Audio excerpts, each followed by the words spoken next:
Chibiem Samu Akwa Badwam TV Badwam Jumadei Eso Yada Apostle Dr. Nita Ekutegwase Eni Nkranchen Sama Wode Abreye de Edu Sori Badwam Kasien Samno ne Etoja Omubia Obetini Kofoidua High Court so na achre Akwatia MP contempt no eno ne sembi na no pay mede bro Adom TV Badwam Kase wo share live on Facebook/Adom TV Extra Go TV 119 DSTV 280 Uko YouTube search Adom TV 2 kwa adomonline.com ensemwe ni bebre so ye de agu ho midin e de afia amankwa tamaklu afia ni de mtie nsam ni chiremu ankasa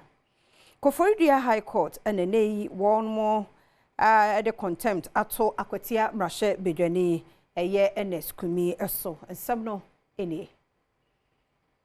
Enda neto sumienu ewa fimpinu eni edununu mimu ena ebra Koforidua High Court ekwa asetena no His Lordship Justice Senyo Amedahi etina adwemu a wo hye se with the interim injunction ato eneskumi so ya ne senti woni hu kwan so obekwa mrahye bedwam akoso afenemu asai anase obegazeti ni din se woye akwatia emrahye bedwani nanso owura yi ebu saa asemi so a wanfa anya asem bi a wokọ mrahye bedwam ekoso afenemu asai a wode ato ne ho so se woye akwatia emrahye bedwani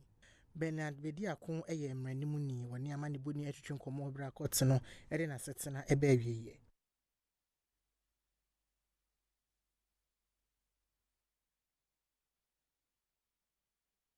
Baito akasiano so na Civil and Local Staff Government Staff Association ene so edito edwa se one more etie tua enne ameka say de ntia wote atua no kasiano etrim Civil and Local Government Staff Association etwaniti ase CLOGSAG ede ato ekoma nyina enim se yawada ogefo bosomeda etoso aduonu wote atua ewo maimu a eyo yechira wo ye ede atia Adom botwe asese aban abonidin mane ko Birth and Death Registrar akwakoye registrar no CLOGSAG etwemu a odi kan betu dwase wo ba beti atua no aban echire se won ha wo wode ato nanim no wo hwe no waka ma wo mo nanso Ministry of Local Government Chieftaincy and Religious Affairs enhiemu a wo ye yase a na wo chire won makon mesika ne de obeye afei mu no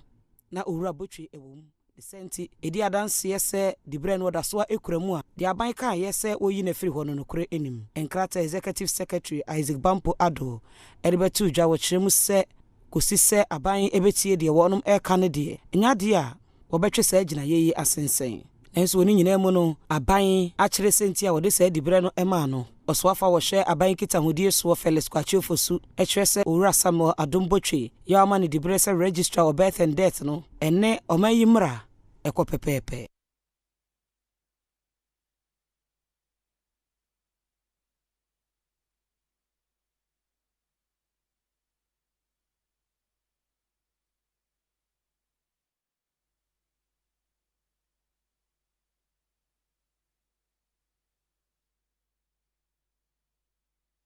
Bayanto akasiano so na yonkonsem fofromo na Patriotic Muslim Front and Lead Gate Foundation na won aye media conference 2025 efa hajj akwantuo no ehu ne wo susu adwen nyina ne sa afia akwantuo no ebe ye konkon wo masabo bɔ ne ma bi so a wo susu sempenfo ye ma wo ma ebetumi aboa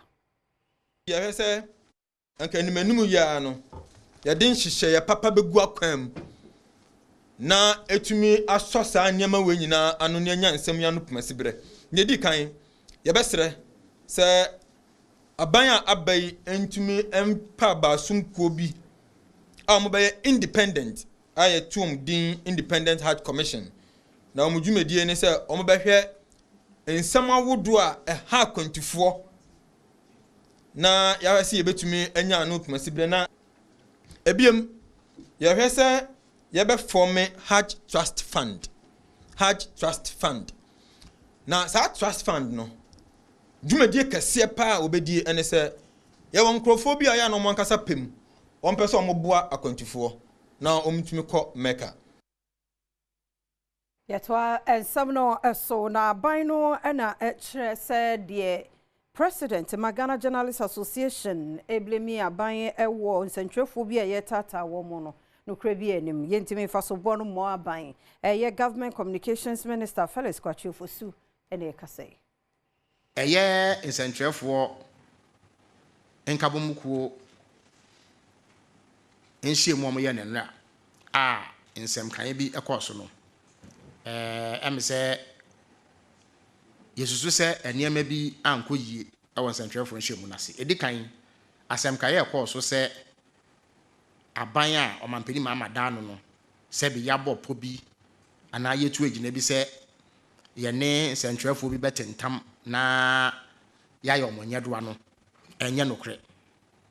bibi ete se bia ankoso epo bi ete saa enkoso ba bia wa ban mu ne ete ne se e wose ye mansonson ye da eniye mienu a mebebosu ye wo ne ye bi wo wa ya nkrankra bi na eye ene ye won ne ya aban no esusu aboho pose yenye inti sa wo ye sentrening na wo kodwumedie bi ase na obi a ne bonyo saa da no ebo anase oye bibi tiawa menyi so betumi aka se eyaban no na aye na emom no se wo ye sentrening na wo twere bibi fa aban na adwuma ye ho ana pro ne ketasehye bi akoso na wo pa ho ntoma na enu nti no aban no ebopo esoma nipa bi se omomebo anase ommeprawo ana omunkunwa ena eno no betumi aka se aban no edi ho fo yetie ensam a eye GJ president edi tu dwanwa no adanse die bi ene wefi mo ba ye se aban aye bibi etesa na abra asem no beto dwa no me a meye oswafo a mehwe aban de wo bonsam so no menya akwenya ene eye GJ penin no owura Albert Dwumfo edi nkomo edi nkita ho nti ya yese na wotwe aye besimi no ya aban ane GJ penifo ebesi nkonwa na yedi anoba ba ya hwe kwan ye befa so akasa ansem we amaye ato aye na emom pese me di tudwa se enye no kreda biara da se o mampani ma ama aban no se wo kan bibia ana wo ye sentwani na wo kan bibia na wo hwe bibia ye be ye obone o mampani ma ama obia nim na bakwasem ewo Ghana ha ye ka obi a obre ne ho ase na openipa oban nipa na da bia ne muti edema nipa na yo mampani ma ama Yeto Adom TV Badwam kase no so na assembly members be 26 electoral areas wa Mansia South wa Santimantem mu abontrene se MMDC's appointment ya mampani be no nyaade se wode wo ho ebehye mu bi ni nyina no se district coordinator no omo bo no kwadu se wayi aban mpanifuo bi a na womo enim ho hwe emunsem ene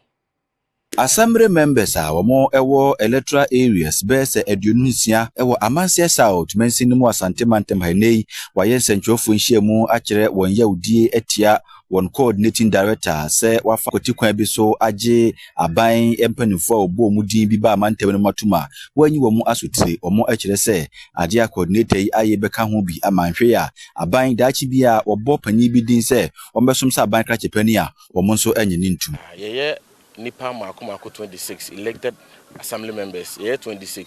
ye amfre ubia na yenim omotire mo ponti a ema omo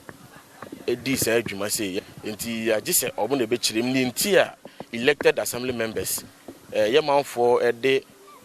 tumi ahye yensa said ye koso assembly ubia na ema omu hu na ye nhwe se ye betoto nema omo amoya mane ye se egina he omo ye awie